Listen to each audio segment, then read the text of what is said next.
So while we review a lot of movies on the channel, especially ones that I've seen before, it's not often that I get to talk about movies that I watched religiously growing up, right? Like, there's quite a few I've covered on the channel, but I mean, with over 3,300 videos now and counting, there's only so many, right? And I feel like I've covered a good amount of them, and a lot of them, unfortunately, the other ones are not horror. So it's like I don't get to talk about them. But because we're doing 90s thrillers, I get to finally, once again, because it's been a little while since I've talked about something I grew up on that I've watched 100 times and is very iconic to my childhood and my two brothers I grew up with. Shout out to my brother Chris, who Kaylee got to meet for the first time last night. Yeah. So that was very exciting.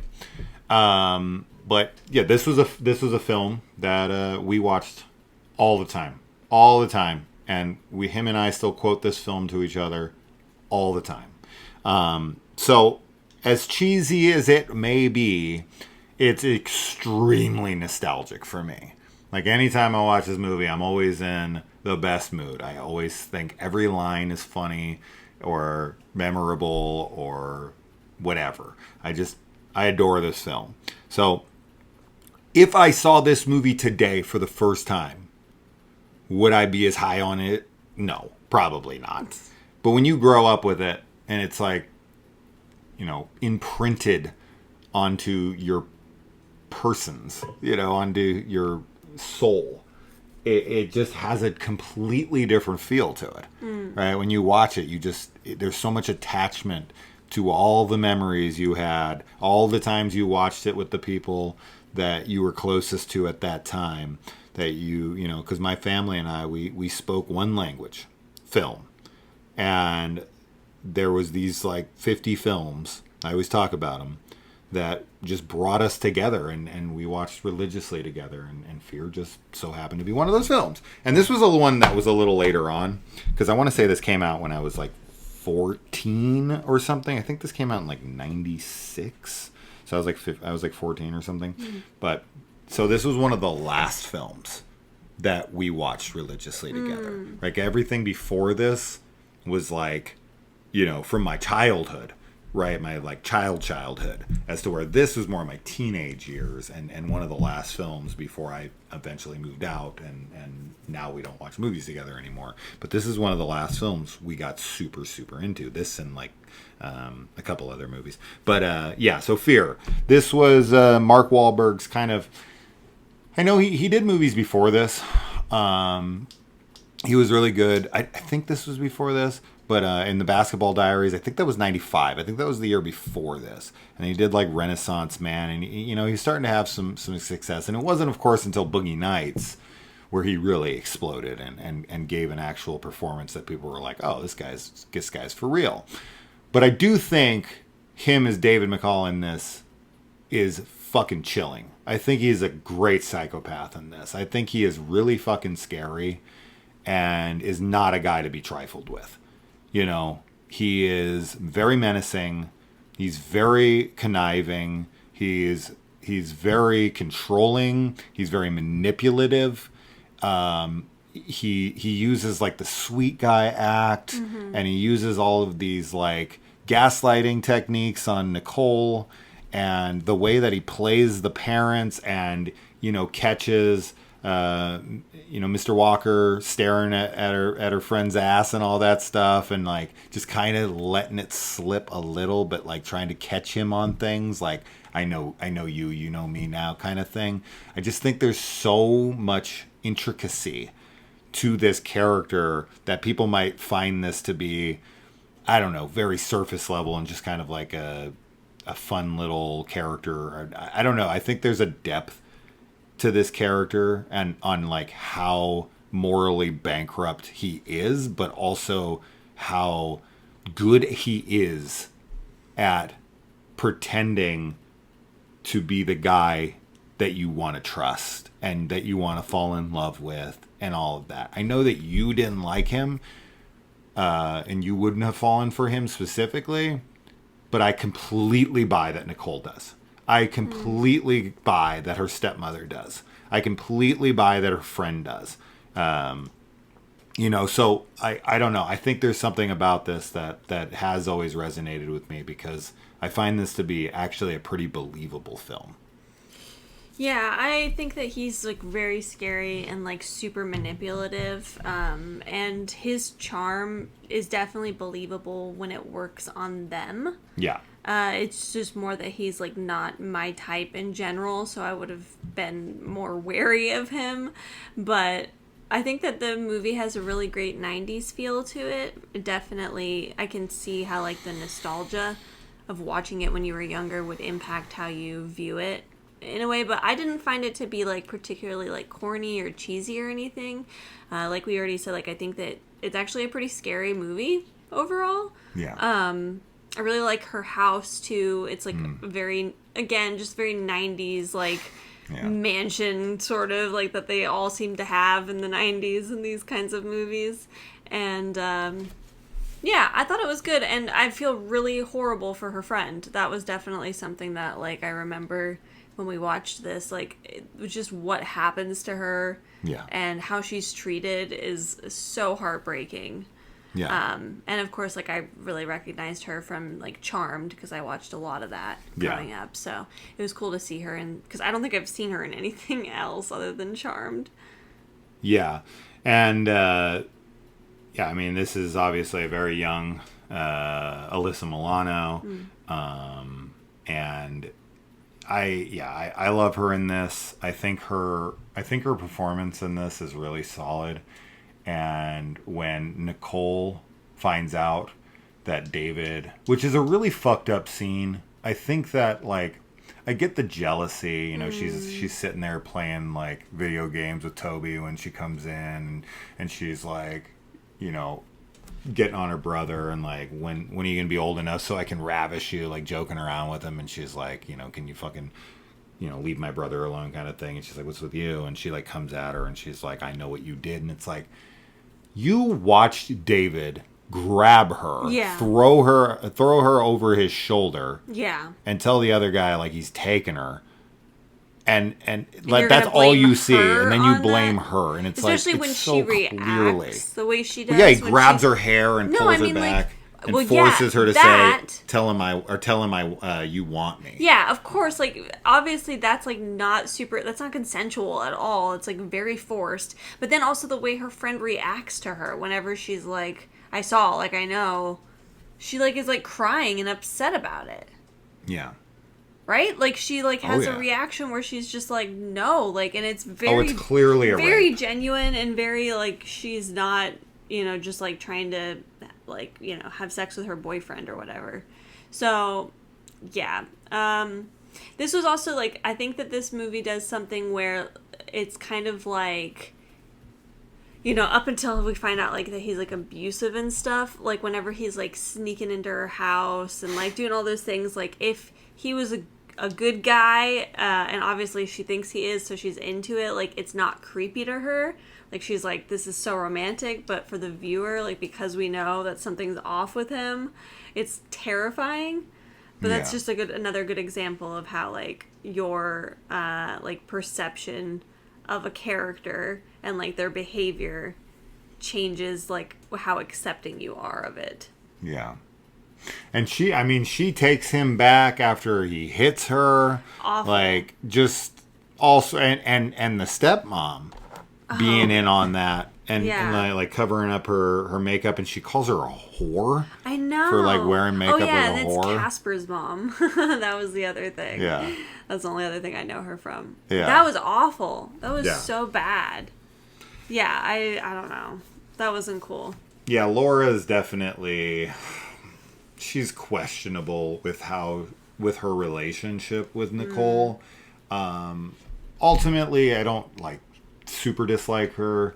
You know, I think Steve or Mr. Walker, he's just a workaholic who is so caught up in his work, but he really does try to protect his daughter the best that he can. Yeah. And he's trying his best listening to Laura, trying to be like understanding and be like, if you try to like control her, it's just going to push her further into David's arms. And that's true. That is what in happens, these kinds of yeah. situations, you are dealing with that kind of conclusion where it's like you might actually push her further into the arms of her abuser. And this is what happens. I mean, I have a client who is married to this guy, and he's completely shut her down, like shut her life off to everyone, because my client's daughter won't speak to her anymore.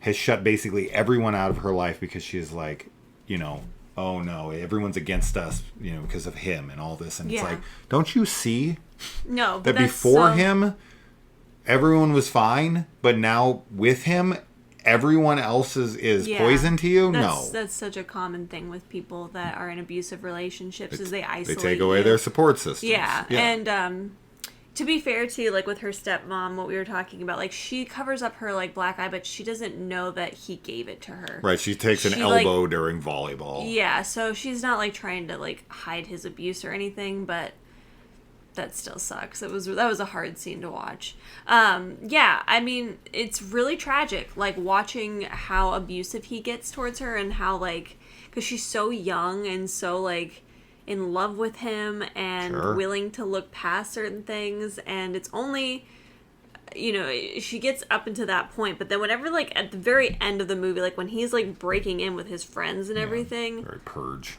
Oh my god, that's all just a nightmare. That's so scary, all of it. Yeah, absolutely. And it's just like, what do you, like, he's just gonna go take her, like, that's because he, like, legitimately, like, the other thing about him that's really messed up is that he, I think, does think that he loves her. Oh, yeah. Like, but his version of love is like, now I own you. Yeah. Like, and that's what's so terrifying about it, because he's not, like, he doesn't hate her, he doesn't, like, want to hurt her, but he's like, I will hurt you, because you're mine. You're my property. Yeah, you're literally, like, my possession. Yeah, he steals her bracelet. Says daddy's girl. Yeah, he's so jealous about that. Scrapes it off and puts David's girl. So scary. When she finally is like, it's over. You're not coming back. Shuts him out. All that shit. He goes and carves her name into his chest, Nicole Forever. And he 100%. He is absolutely psychopathically obsessed with this girl. And unfortunately, this shit is all too real. This is absolutely what happens. Guys get extremely possessive. I had a fucking psycho that was coming after me over his wife and would not let it go for like 6 months. And it's like, dude, I'm not even slightly interested in your fucking wife. But it was like, and she had broken up with him, kicked him out of the house, the whole thing. And it was like, he's still coming after me like she's mine. She's my possession, basically. And it was like, Jesus Christ, man, you're what? Like, Kaylee is not mine. We are together. We are partners, but I don't fucking own Kaylee. She doesn't owe me anything, right? Like, if she wants to leave me tomorrow, I just have to deal with that. Like, it'll suck, and I'll be bummed, but I would in no way be like, where the fuck are you think you're going, bitch? You would never carve Kaylee Forever on your chest. Maybe. No. No, I don't know. I'm just not somebody who, I guess my ego gets the best of me in that place where it's like, I get, it protects me in a way where I'm just like, if she doesn't want to be with me, it's her loss kind of thing. But with him, he's just like, it's because he was raised in foster care. Right, and he feels like nothing has ever been his. Attachment issues for sure, but I think the other thing is, like, because he's still, like, I know he's not in high school, he's like 20 or something, right? But they're both very young. And I think this is also a good, like, obviously this can still happen, when people get older, like if there's, like mental illness at work or whatever. But I think it's a really good example of, like, how when you are like a teenager, and, like, in your youth, like, the love that you feel and, like, the relationships you have then, they feel so intense. And it feels like this is everything. Sure, And, like, of course. that is hormones, 100%. Like, that is literally what is happening. But I think that it's exacerbated in this case because it's like, yeah, he has this, like, past trauma and attachment problems and, like, all this other things that he's dealing with, drug use, alcohol, whatever. And then he meets her and everything's perfect and, like, she's got such a great home life. And, like, that's the other thing, too, is that as much as he wants to own her, he also wants to be a part of that family. Like, he wants to essentially take over the role of, like, the head male in that house. Yeah, I mean, like, we find the picture. Yeah. Where he's cut Steve's head out and, you know, imposed his head on the family. Right. Right? And he even implies to Steve that Laura wants his dick. Yeah. Right? You know, you fucking... been screwing up in that department, otherwise your wife wouldn't be all over my stick. Like, he's very much like, no, I'm the patriarchy here. I'm fucking gonna push your ass out. Steve's the problem for him. It's like, you think you're gonna be in charge of me? No one's in charge of me. This is my family now. I just realized, I think I called him Matt Damon in the beginning of this. Oh, okay. And it's Mark Wahlberg. Yeah. I was like thinking I didn't even hear you say it. I'm pretty sure I called him Matt Damon. Oh, that's funny. But that's because, like, I'm, like, not at all into Mark Wahlberg. I'm not even into Matt Damon either. But, like, I remember because when we were watching this, you were, like, telling me how, and we've talked about it before, like, just how much of a heartthrob Mark Wahlberg was in the 90s. And, like,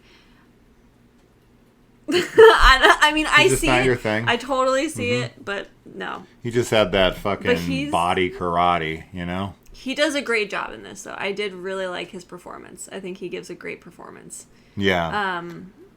The saddest... I don't know what the saddest scene in this... There's a lot. There's a lot of fucked up scenes in this, but I definitely always think about Gary being the, like, BFF of Nicole, protecting her, you know, getting in front of David and being like, you hurt her, David, like, just leave, this and that. And then he comes out in the woods. And that whole scene when he's attacking him in the woods and pushing him around and talking about how he's, like, breaking down walls. And then there was just no more fucking wall. They were just tired of building walls. And then he's just, like, chases them through the woods. And what's scary about David, too, with all the characters that we're dealing with here, is that he is fucking physically superior to these people. And that's scary, man. When your daughters get to an age where they start dating, like, men that can beat the shit out of you. And it's like, I want to protect my daughter, but we see Steve ain't no match for fucking David. It's only because, you know, he gets the peace pipe in the back and is just so crippled by that. And is, like, going after Nicole in that moment. It's just like, how could you do this to me? And it gets thrown out the window. It's like, Steve would never had a chance against him physically. It's just, he's just so much more physically superior than him. So it's like... Yeah, he's kind of inhumanly strong, I feel like, in this, in a way. It definitely has, like, some, you know, it's not a slasher, but it has that kind of vibe to it where it's like he's just way too powerful. Yeah, I think the ending is really great, though. Like, all the tension and everything with, like, the car coming up and then, like, the brother sneaking out and everything. Like, I really liked all of that. Yeah. And this is one that ends pretty abruptly, too, right? Like, it's pretty much, like, after he's dead, and they kind of, like, pan out, if I'm remembering correctly. There's just, like, a little, but yeah, it's very quick. Yeah. Once David's dead... They're like you the know, end. I think the cops come Yeah. for like a second, but yeah, it's very much over, which is fine. I mean, I don't think there's much of a wrap up that needs to be had here. You know, and Gary dies, the security guard dies, and unfortunately, the saddest, good old Kaiser gets his head cut off and thrown through the doggy door. I was so mad. Yeah. I hate that. Yeah. That's obviously super screwed up. You know, poor little Kaiser. Didn't do nothing. And then, I mean, yeah, it's a movie I've seen so many times. There's so many scenes. There's so many funny ass things. I mean, I think I would be definitely probably burned at the stake if I didn't mention probably the most iconic scene of the film, when she gets fingered on the roller coaster to that cover of Wild Horses. That's very iconic and solidifies like his kind of hold over her, right? Like this is her first time. This is like, you know, she's kind of blossoming and coming into her womanhood, and David's there to tell her everything that she wants to hear. And, you know, he sells her on that he's this great guy who gives a shit about things, right? There's this car that's sitting lonely and rusty in the junkyard, and it's not its fault that someone put her together wrong and all this stuff. And we got all the time in the world, and every part of you tastes so good. And like, he's really selling her on this idea that she is perfect and that he's there to appreciate her perfection. And at that age, I mean, what girl doesn't want to see it? And it's Reese Witherspoon. I mean, she's fucking gorgeous, and it's like, it's so easy to buy into it. You know, she's got money, and she's so pretty, and she's, you know, intelligent, and she, of course, she buys into it because she believes it, because she should. She is fucking wonderful.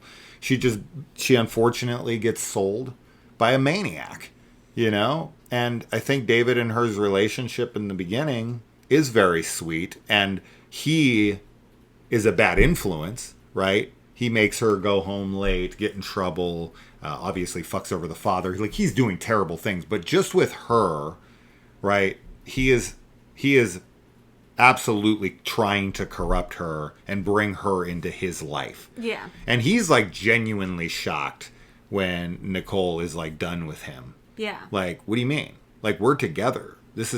We're forever. And then when like she's like, I'm done with you, he then accosts her in the woman's bathroom and is basically like, I don't give a fuck about anything, but you and I are connected through fucking. Like, we are this like physical attraction we have. And he like touches her in the vagina and is like, what we have, it's here, right? Like, it's like, no, you are my property. You are my sex slave. Yeah. We are connected through our sex and our passion and our lust for one another. And if nothing else, you can fucking do whatever else you want. Go off, you know, have a life, but you can't deny that this is who we are, and we're going to continue to do this whether you like it or not. So yeah, he very much thinks of her as his property. And, you know, is Steve going over to like Logan and company's house and destroying all their shit and breaking their pool cues and ruining David's room and all that stuff? Is that a smart move? I mean, David does, you know, crush his car, leaves that note, now I pop both your cherries and all that stuff. Like, yeah, he's definitely egging him on. But going over those people's houses, that was a really dumb move. Yeah. Because if those guys were home, they legally had the right to kill you. I get why he does it, because he's really upset. Like, it does. Of course. I mean, I get it. He's irrational, but it makes sense.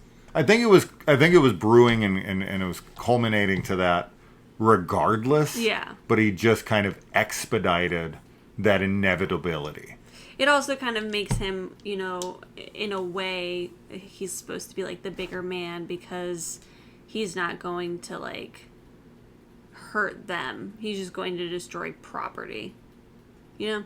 Yeah, but he went there to hurt them. Yeah. 100%. And if they were home, he would have gotten killed. Yeah, probably. So he's very lucky they weren't home, because he doesn't understand David and his life. No, he doesn't. He is hanging out with full-blown criminals, gangbangers, who carry guns on them, are ready to go kill at a moment's notice. Yeah. Right? Like, they attacked that house without reservation. Oh, yeah. It's like, who the fuck did this? Right. And it's like, well, let's go. And they go and they kill a dog. They kill a security guard. They kill, like, they're in.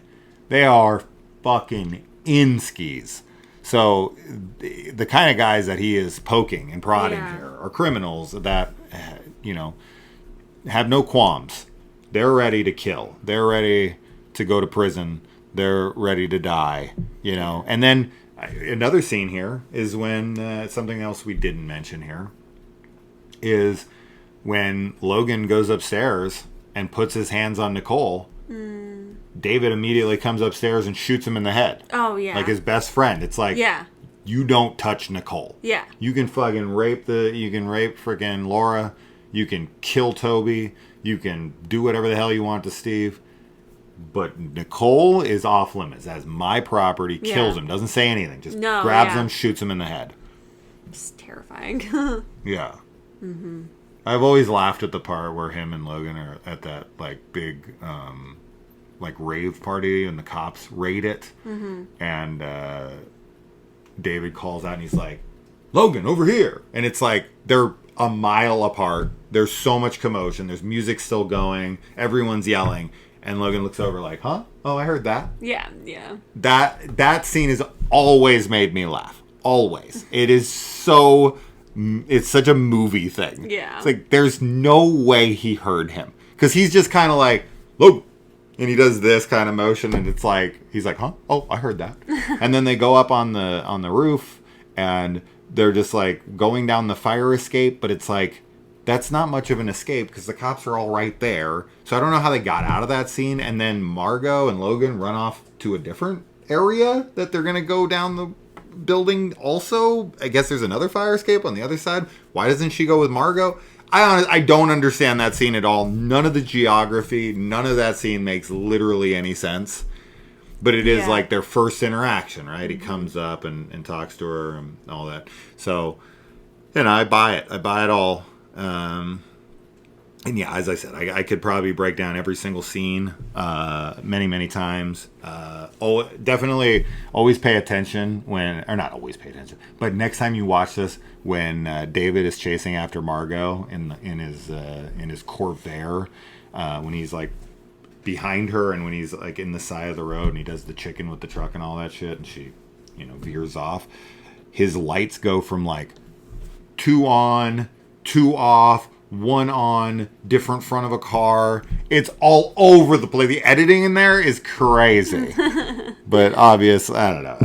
I've seen this movie too many goddamn times. I've noticed every stupid little thing. Also, I'd like to point out that we're actually going off to watch Hannibal right now. Mm-hmm. And that show, of course, is about Will Graham and William Peterson, who plays Steve in this movie, is the original character. He plays Will Graham in Manhunter. Oh. So a little interesting connection there. And I watched I don't know how many seasons Grissom was in CSI. Mm-hmm. The Las Vegas one. I think it's just called CSI. But I watched every season he was in. And Quentin Tarantino came and wrote and directed a 2-part episode because he loved William Peterson's Grissom's character so much that he was like, I have to, if I can I write and direct some episodes on this show? So William Peterson's done some really cool work, but he'll always be David Walker. Now I'm replacing Steve Walker. To me, that's like always my first thought when I see him. But man, he has so many iconic roles, and yeah.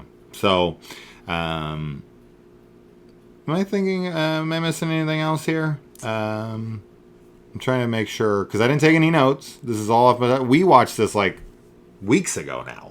Oh, month probably or more. Yeah, so she's going off of memory of the first time. I'm going off of memory of the 100th time.